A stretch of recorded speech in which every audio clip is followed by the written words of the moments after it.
नमस्कार दोस्तों, स्वागत है आपका हमारे इस चैनल धूप धुनुची आरती में। दोस्तों, बहुत सारे आप लोगों ने मुझसे कहा है कि दादा ये जो शंख की विषय है यानी कि जल शंख जो है वो हम लोग जब जैसे कि हम पुरी गए या फिर रामेश्वरम गए तो वहाँ पर हमने शंख खरीदा, दो शंख खरीदा।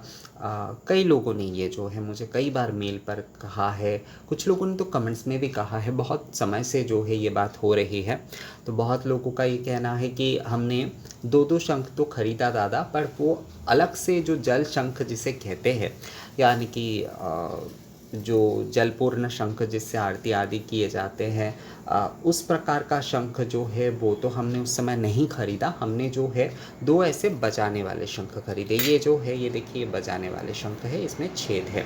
तो पहली बात जो है, बहुत सारे लोगों को ये एक विषय होता है कि एक तो हम बजाते हैं, दूसरा हम नहीं बजाते हैं। मतलब जो है दूसरा हमारे घर पर ऐसे ही है, हम बजाते नहीं हैं।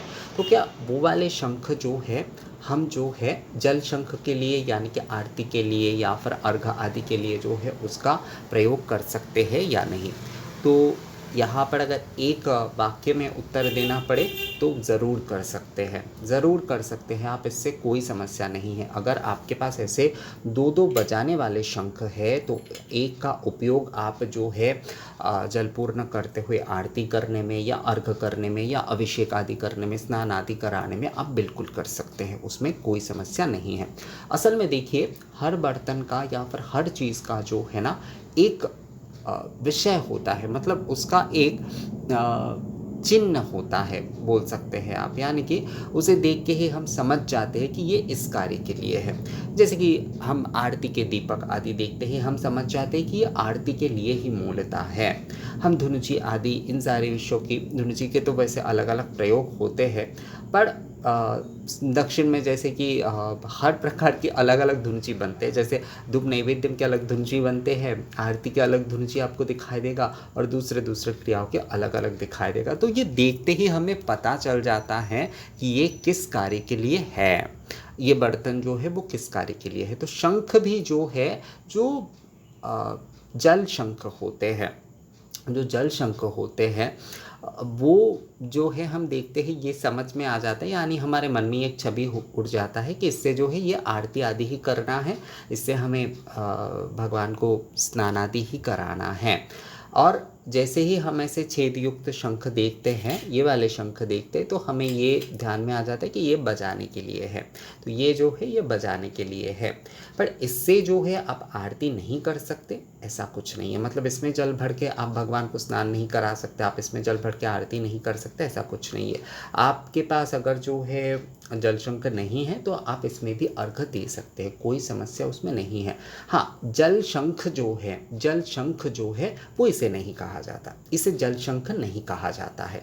ये जो है जल शंख नहीं है, पर इसमें आप जो है, देखिए, शंख शंख ही होता है, शंख तो शंख ही होता है। आप एक को बजाने के लिए इस्तेमाल कर रहे हैं, दूसरे प्रकार के शंख जो है वो आप अभिषेक आदि, अर्घ आदि प्रदान करने के लिए, आरती आदि करने के लिए जो है उसका आप प्रयोग कर रहे हैं। पर शंख शंख ही होते हैं। शंख के कई प्रकार होते हैं, पंचमुखी शंख होते हैं, पद्म शंख होते हैं, अन्नपूर्णा शंख होते हैं और कई प्रकार के शंख होते हैं। तो शंख के भी कई सारे प्रकार होते हैं, पर ये वाले जो छेद युक्त जो शंख है यही ज़्यादातर जो है प्रचलित है। यानी कि शंख कहते ही अगर पहले शंख ये शब्द अगर उठता है तो सबसे पहले जो है गीता में, जैसे भगवान, जैसे बचपन में शंख कहते ही हमारे घर पे एक जो है तस्वीर हुआ करता था, अभी भी है वो, कि अर्जुन पीछे है और सामने भगवान श्री कृष्ण बैठे और शंख बजा रहे हैं।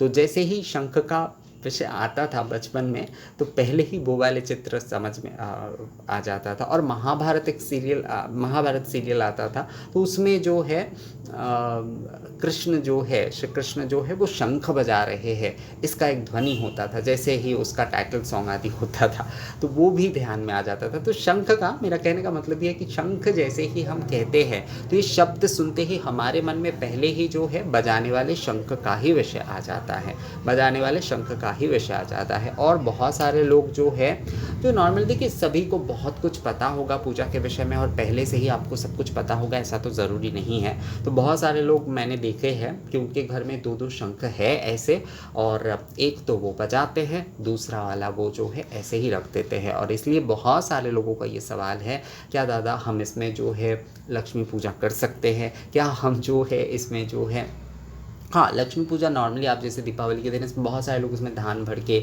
या फिर जो है चावल भर के उसमें जो है माँ लक्ष्मी के सामने रखते हुए जो है माँ को शंख, क्योंकि शुभ होता है तो उसका प्रतीक के रूप में पूजा करते हैं। तो बहुत सारे लोग कहते हैं कि वो दक्षिणावर्ती शंख में ही करना चाहिए या नहीं।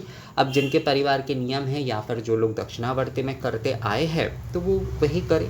दक्षिणावर्ती शंख आदि ये सारे विषय जो है ये साधना के विषय है। अगर आप साधना के विषय में जा रहे हैं तो वहाँ पर ये सारे विषय आ जाते कि उसमें ही चावल आपको भरना है, उसमें ही जल भर के आपको जो है पूजन करना है।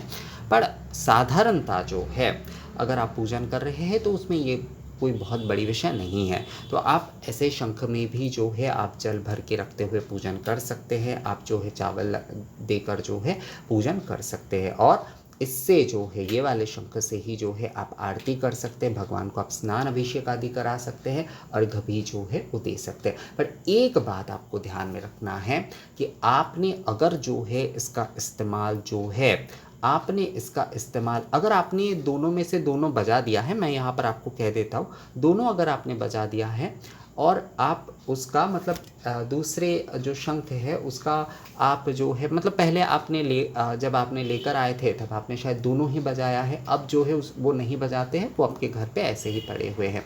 पर जब आप उसका प्रयोग कर रहे हैं जलपूर्ण शंख आदि के लिए तो कभी भी उसे दोबारा नहीं बजाना चाहिए। तो बिल्कुल भी कभी भी उसे जो है दोबारा नहीं बजाइएगा, बिल्कुल बजाना नहीं चाहिए उसे, इस बात का ध्यान आप रखिएगा। आपने अगर पहले बजा दिया है पर अभी जो है आप नहीं बजाते हैं, वो शंख आपके घर में ऐसे ही है, तो उसे जो है बहुत अच्छे तरीके से साफ़ कर लीजिए, गंगा जल आदि से आप धो लीजिए, या फिर जो है गंगा मिट्टी आदि से आप मांज सकते हैं, मतलब उसे धो लीजिए बहुत अच्छे तरीके से, जो है गंगा जल आदि से धो लीजिए या पंचामृत आदि से जो है स्नान कराकर धो लीजिए। उसके बाद धूप दीप दिखाते हुए जो है अब जो है उससे आप उस शंख से जो है आप मतलब वो शोधन हो गया, उसका शोधन, शंख का शोधन हमने कर लिया।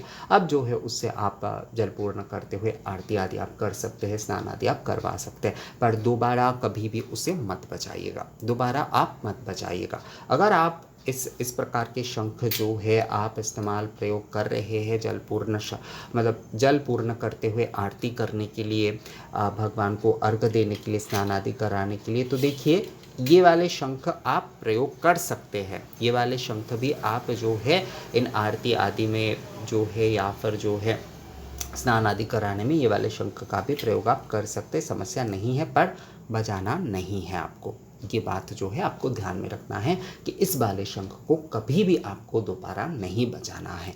ये वाले ध्यान आपको बहुत सही से रखना है दोस्तों, इस बात को कभी भी मत भूलिएगा कि इस वाले शंख का अगर आप जल पूर्ण करते हुए आरती स्नान आदि के लिए जो है इसका आप इस्तेमाल कर रहे हैं तो दोबारा कभी भी ये वाले शंख जो है आप नहीं बजाइए। तो इस बात का आप बहुत अच्छे तरीके से ध्यान रखिएगा और इसका पालन करिएगा कि ये वाले शंख आपको बजाना नहीं है दोबारा। तो मुझे लगता है ये विषय जो है कि ऐसे शंख से जो है आरती करना चाहिए या नहीं, या कर सकते हैं या नहीं, हाँ कर सकते हैं, समस्या कुछ नहीं है इसमें, जो है कोई समस्या नहीं है। आप शंख शंख ही होता है, शंख से कोई समस्या नहीं है। पर जो थोड़ा और बहुत सही तरीके से करना चाहते हैं उनके लिए वो जैसे जल शंख आदि उस प्रकार से वो आयोजन कर ही सकते हैं।